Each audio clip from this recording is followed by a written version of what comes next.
सामाजिक भी कुछ ऐसे अवरुद्ध आ गए थे जिसके कारण से हम लोग उस वक्त नहीं कर पाए थे। तैयारी कर रहे हैं तो क्या लगता है इससे लोक जनशक्ति रामविलास पासवान को कुछ नफा या नुकसान होने की उम्मीद है? उनको शुभकामनाएं हैं। नमस्कार, बिहार तक देख रहे हैं आप और मैं हूं शुभम। देखिए, हमारे साथ लोक जनशक्ति पार्टी के सांसद अरुण भारती जी है, उनसे हम जानेंगे। सर, लगातार नीतीश कुमार यात्रा कर रहे हैं, इसको लेकर के तेजस्वी यादव लगातार सवाल खड़े कर रहे हैं और कह रहे हैं कि 250 रुपये जो जनता की गाढ़ी कमाई का खर्च कर रहे हैं वो ज़्यादा नहीं है, जनता का गाढ़ी कमाई का पैसा है।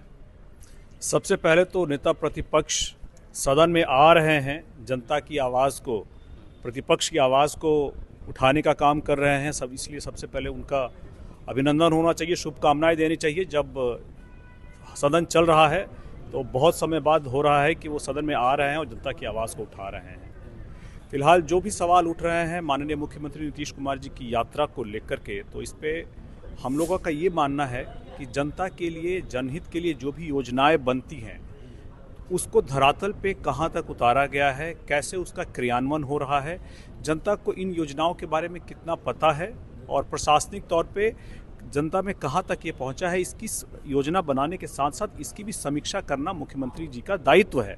अपनी दायित्व को निभाने के लिए वो जा रहे हैं।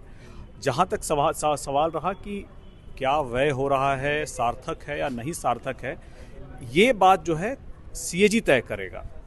प्रतिपक्ष आवाज़ उठाए, ठीक है, ये उनका अधिकार है, लेकिन इस बात को तय करना सीएजी का अधिकार क्षेत्र है, विशेषाधिकार है।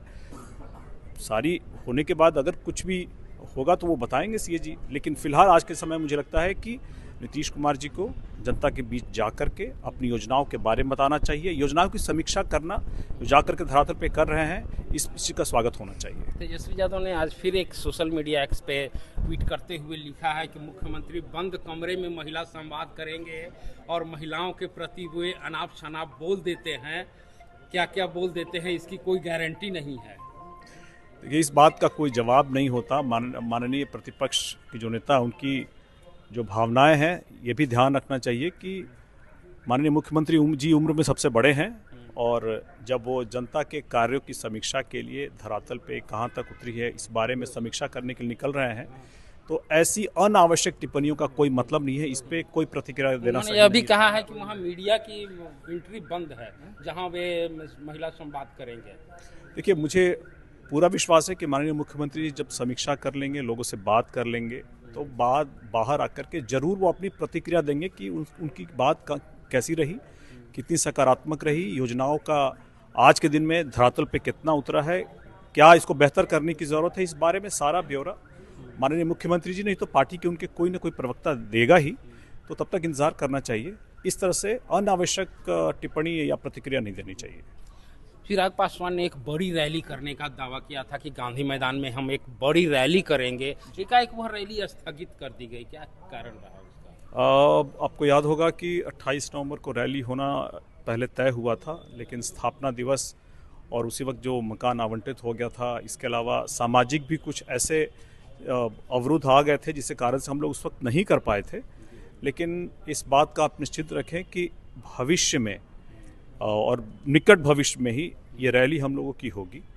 फिलहाल अभी कोई तिथि तय नहीं है, और जब तिथि तय हो जाएगी तो इस बारे में आपको जानकारी दे दी जाएगी, लेकिन ये रैली होगी ज़रूर। विधानसभा चुनाव में जिस तरह नज़दीक आते जा रहे हैं, उसको लेकर के लोक जनशक्ति रामविलास पासवान की क्या तैयारी है, कितनी सीटों पर उम्मीद की जा रही है? देखिए, बिहार विधानसभा चुनाव 2025 हमारे लिए एक बहुत ही महत्वपूर्ण चुनाव है और जिस तरह से हम लोगों ने अपनी नीति, रणनीति और कार्यक्रम झारखंड विधानसभा में किया था, उसी तरह से हम लोग यहाँ भी बिहार विधानसभा चुनाव को लेकर के अपनी नीति, रणनीति और अपने कार्यक्रम हम लोग तय कर रहे हैं। इसकी शुरुआत हम लोगों ने नव संकल्प अभियान के तहत शुरू कर दिया है, जिसमें सभाएं होंगी, जनसभाएं होंगी, नुक्कड़ सभाएं होंगी, महासभाएं भी होंगी, यात्राएं भी होंगी, रैलियां भी होंगी। तो ये सारी चीज़ें हम लोग प्लान कर रहे हैं और धीरे धीरे इसको क्रियान्वित कर रहे हैं। ये शुरुआत आपने भागलपुर से देख भी लिया होगा। तो आने वाले समय में हमारी ये तैयारी है। और गठबंधन में जहाँ तक रहा कि हम कितनी सीटों पर लड़ेंगे, देखिए हम लोगों ने आंतरिक तौर पे कुछ सीटें चिन्हित की हैं, लेकिन हमारे सिर्फ चिन्हित करने से कुछ नहीं होगा, हम लोग उस पर तैयारी जरूर करेंगे, लेकिन अंतोगत्वा इसका फैसला, अंतिम फैसला गठबंधन की सीमाओं मर्यादाओं में बातचीत करके आपसी सहमति से अंतिम फैसला लिया जाएगा, और जो फैसला लिया जाएगा आपको इसके बारे में जानकारी जरूर दी जाएगी। देखा जा रहा है पशुपति कुमार पारस जी का बयान आया था कि वे जितने भी सीट है 242-43 उस पर वे अपने उम्मीदवार की तैयारी कर रहे हैं, तो क्या लगता है इससे लोक जनशक्ति रामविलास पासवान को कुछ नफा या नुकसान होने की उम्मीद है? उनको शुभकामनाएं हैं, उनको शुभकामनाएं हैं।